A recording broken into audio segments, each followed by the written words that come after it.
I have been regularly growing a lot of different types of vegetable crops in this Red Gardens project, but I haven't been adding too many new types of crops in recent years. 2 years ago, I decided to try growing pak choi, as I wanted to experiment with growing this interesting vegetable that is not very common in this part of the world. I had heard that pak choi can be quite successful in this cooler climate that we have in Ireland, and I thought it would be useful to help increase the range of vegetables that are available at different times of the year. I was pleasantly surprised how well it grew in the spring of the first season under the cover of the polytunnel, and we have been growing pak choi as part of a range of quick rotation crops in various gardens and at different times of the year. And it has been quite a successful crop for us, especially compared to some of the other fast-growing crops that we grew this past winter.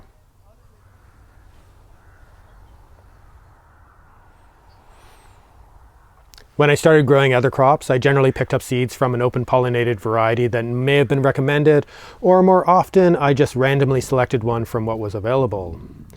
Because I've had such good success with a few hybrid varieties from other crops in recent years, I decided to select a random hybrid pak choi variety from one of my usual seed suppliers 2 years ago. I had no experience with growing this crop, so I didn't know what to really expect, whether it would be easy to grow or prone to problems, or only really suitable for growing in certain conditions. I was quite pleased with the results that first spring and early summer, and for the past 2 years we have grown quite a few batches of the same variety of pak choi in the various outside gardens and within the polytunnels, but mainly as a spring crop. We have sown seeds in modules as early as the beginning of February, which grew well in the outside gardens, initially under crop covers, and were ready to start harvesting towards the end of April. The seeds sown directly into the gardens in April and early May were able to grow to a reasonable harvest size within 2 months, or even earlier as a crop of smaller plants when thinning the beds. And the patches of pak choi in the polytunnels grew even faster, especially as the weather warmed up later in the spring, producing plants that weighed over 200 grams less than 2 months after direct sowing at the beginning of March. This is a really quick crop, easily producing over 7 kilograms per square meter of growing bed in the polytunnel in a few months, or even more if I let the plants grow larger, which is a really big yield in such a short amount of time. It does take a bit longer to get this kind of yield in the outside gardens, but not that much longer.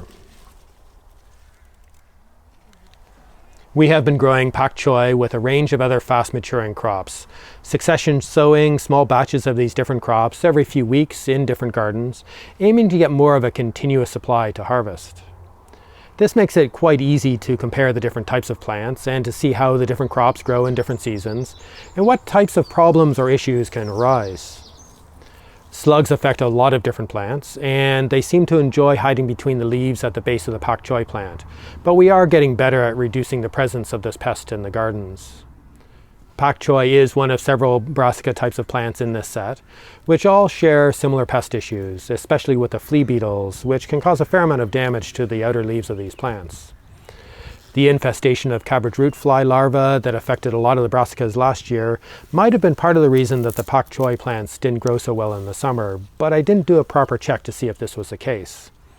And I suspect that these plants didn't do so well in the warmer and drier conditions, or at least needed to be watered much more frequently, especially with the dense planting of so many thirsty plants in the same beds. But I think we also got distracted by the abundance of other crops that started to become available to harvest in the summer. And we were not looking after some of these quick rotation crops as well, and didn't harvest them early enough. We didn't keep up with the sowing of these quick rotation crops later in the summer last year, but we did manage to get a few batches sown in autumn to see if they would survive over the winter to be able to get something to harvest in early spring. Some of these batches were protected by crop covers over hoops, others were grown within plastic-lined cold frames, and others were left out in the open, fully exposed to the Irish winter weather, but they were covered with netting to protect from birds. And simply looking at these beds, it was really easy to see that the pak choi plants were doing much better in the winter conditions than most of the other quick rotation crops that we grew at the same time. And this was even after the hard freeze we had in December, with an unusually long period of freezing conditions, with the temperature dropping much lower than usual for a few nights in a row. The pak choi and all the other plants were frozen solid, even under the cover of the cold frame, but there didn't seem to be any damage to the young pak choi plants when the weather warmed up.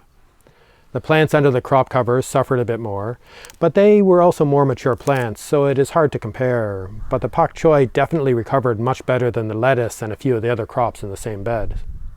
The plants that were only covered with netting looked a lot worse during the frost, and there was definitely damage to some of the outer leaves of the pak choi plants after a few days of warm weather. But a few weeks later, these same plants seemed fine, only slightly set back with the loss of some of the outer older leaves, and now at the beginning of March, all of the pak choi plants have been growing well.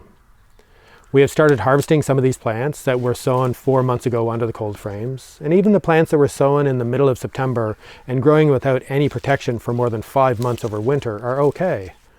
The pak choi plants are doing much better and growing faster than any of the other quick rotation crops, apart from spinach, which used to be our most reliable salad type of crop for overwintering and early spring harvests. Pak choi is obviously a fast-growing plant, and it seems to be able to grow in significantly cooler temperatures than a lot of the other crops, and can handle a hard freeze really well. It seems that it's possible to grow them over winter in this climate without cover, and as they're a relatively low-growing plant, they won't be so affected by the wind. But several months of high wind can do some damage, and some form of protection from the harshest elements definitely has been beneficial. We had started harvesting some of the plants in December when they were still quite small, as we had noticed that the growth rate had slowed down quite a bit, and we wanted to get something out of the crop rather than risk seeing the plants degrade too much over the winter. But in hindsight, this was a bit of a waste, because the plants started growing again quite quickly during any of the warmer and sunnier days that we started to get in February, and any damaged or degraded leaves were replaced with new growth from the center of the plant. And these plants seem to be able to grow really fast in the warmth of the summer, but I suspect they need much more frequent watering to do well, and protection from a few of the more problematic brassica pests. The hybrid seeds that I bought seem expensive, especially compared to some of the open pollinated varieties that are available, but in reality the seeds are less than a cent each, which is not a lot compared to what each seed can produce. I want to explore growing different types of pak choi, including other hybrid varieties and some open pollinated varieties, as I don't know how the variety that I randomly selected compares to others. And some varieties are probably better for growing in different conditions or seasons, or for harvesting at different sizes. I'm also not sure if it makes much of a difference if pak choi are direct sown or transplanted. We've had a few issues with seedlings in trays, where they became too long or leggy and even split the stems, but most of the time they seem fine as a transplanted crop. I want to explore planting pak choi at different densities, which will likely affect how quickly the plants will grow, and this relates to how large we want the plants to get for harvesting and how quickly we might need to clear the bed for another crop. I think there's a real benefit in sowing fairly dense clusters of pak choi, especially if the seeds are a lot less expensive, which can be harvested quite small before another crop is ready for sowing or transplanting. I think there is also benefit in progressively thinning or harvesting plants from a single sowing, starting with tender baby leaf plants and ending up with quite large and mature plants at the end. But this will probably depend on a variety that can grow quite big without getting too tough or bolting, and will probably require good growing conditions and enough fertility to allow for continual rapid growth. I've also had some success transplanting a few pak choi seedlings as an intercrop between other slower growing plants, which is a useful way to fill the space and get another crop. And this is something I want to explore more with a wide range of crops. As with so many other crops, I still have a lot to explore with pak choi, and I'm beginning to see more and more the possible benefits of growing a lot of different crops that were developed in Asia. There seems to be quite a few fast-growing crops that can quickly produce a lot of food in a small space, and a lot of them seem to be adapted to the types of cooler growing conditions that we get here in Ireland. The salad or Japanese turnip that I started growing a few years ago was one of the first crops like this that I realized had so much potential, which quickly produced a large yield of really tasty roots and leaves. There are also a lot of different types of mustard and other spicy greens that I'm only beginning to explore, but pak choi is definitely a crop that I want to grow more of.